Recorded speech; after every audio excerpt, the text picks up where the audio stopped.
Hey guys, I hope you are having a great week. Mine's gotten off to a great start here Monday morning. Got a lot of stuff done so far, so should be a pretty good week. I'm excited that Jim Howard is going to be leading Outlet this Wednesday night, or the message part of it. I'll still be there. Justin and others that you're used to seeing up there will be there, but Jim's going to do the message part for the next 3 weeks. He and I talked about it and decided it's easier as the speaker to take a whole series at a time than to come just speak one of the lessons in the middle of the series. So should be really cool. A lot of the kids know him. He brings a lot of energy, a lot of passion, a lot of love for God, and love for these kids. So make sure you're there Wednesday night for the large group time. Should be awesome.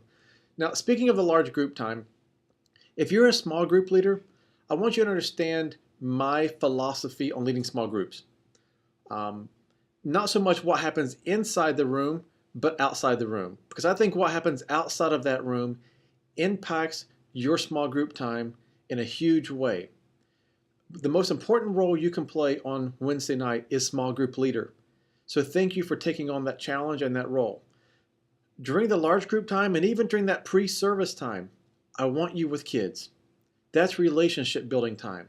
That's a time to worship alongside them, sing along with them, sit with them out there. It is kind of discouraging to look back and to see small group leaders sitting by themselves in the back of the room during the worship time. We have room for you to sit up with the kids, and that's the time that you build that relationship. They know that you're engaged in the service, and that really helps them along too. It helps us as speakers to know that you're actually paying attention. I hate to say it, but sometimes we have small group leaders who are just standing in the back of the room talking. That's a big distraction. And then we get on the kids for doing the same thing.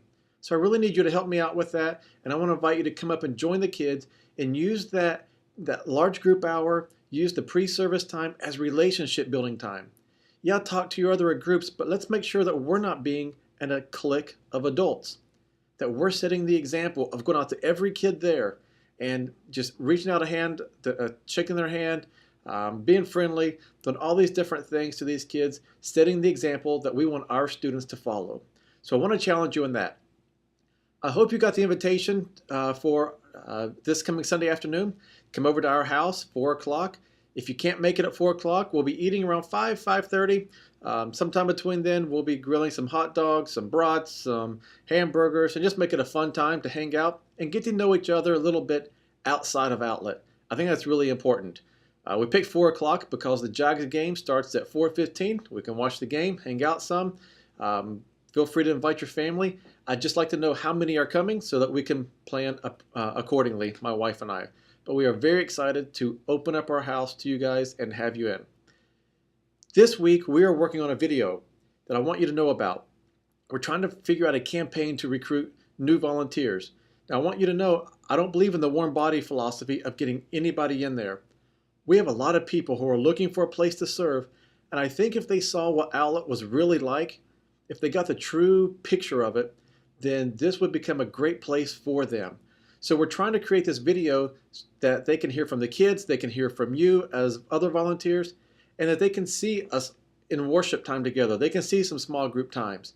And I think by doing that, it'll open up the opportunity for new people to come in and serve and to see that it's not a big scary place working with teens like some may think that it is. So we'll be coming around with a video camera a little bit this week, maybe asking some of you to give your quick little story as to why you serve and what you get out of it each week and things like that. So it should be pretty fun. I'm going to be asking the kids tonight the same thing. We have about 20 kids coming over to our house, my wife and I. Seems like about every 2, 3, 4 weeks lately, we've been having a bunch of kids come over. Something that we're trying to do to get to know the kids better on a more personal relationship wise. And right now, it really is kind of that core group of kids, 10th through 12th graders, who have been around for a while. And we're really trying to hear from them some of their ideas, some of their passions, some of their dreams. I don't want to be the guy who spoils their dreams. I don't want to be the guy who's coming up with all the reasons why they can't do things and why we shouldn't try stuff. So I want to listen to them. Now, I don't make all of my decisions based on what the kids say because I'm still the leader. And we have to make sure we're making the right decisions and the wise choices for the right reason and not just trying to please kids all the time. But I love hearing from them and seeing how I can partner along with them in things like the video they did last week. I loved that, the video on the clicks. That was their idea. They got all the kids together, asked me if I could be there. I couldn't. I was already committed to a golf tournament last Saturday afternoon. I just dropped my video camera off and they did it all. So it really was very cool to see that they captured what we were talking about and they were passionate about it, rallied people to it. There were a lot of kids in that video and they put it all together. So that's the type of stuff we're trying to come up with by meeting with them at our house on Monday nights every couple of weeks. And eventually we want to see that grow and more kids coming over more frequently and try to get some more younger kids involved in it. But we have to kind of ease our way into it and see how it goes. So, hey, I would love to hear some feedback from you guys. We are one series into Outlet now. Been doing it for 4 weeks. I'm satisfied with where we are, considering everything as far as Outlet goes. Definitely rooms to grow, and I know that. Carrie Bedard, I thank you so much for leading all 35 7th grade girls with such a positive attitude. It just blows me away. We are really looking for help for you. I know some of the other small group leaders have a couple of adults with 13, 14 kids. Please be patient and hang in there. Obviously, we'll look at some priorities as we get new volunteers in, like Carrie Bedard and her 7th grade girls group is our huge priority right now. So that we can get her some assistance and break that down into a much more manageable, smaller, small group setting. So I do appreciate all that you are doing. But if you have feedback or ideas or questions, please let me know. This is not David Lawson, the dictatorship or anything. I want to hear from you. Now, I haven't given you a lot of information on this week's lesson because Jim Howard's leading it.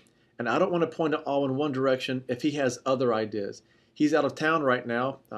He did his sister's wedding this last weekend. So next week we'll be able to give a little bit more information about the lesson.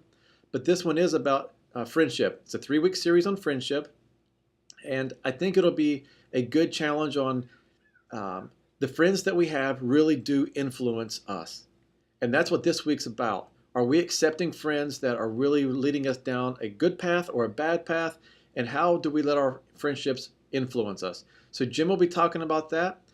Up on your Planning Center site, there is a review of the lesson. If you want to look at it, it's a little bit more information on what Jim will more than likely be talking about. I know he's going to add some of it, his own material to it and everything.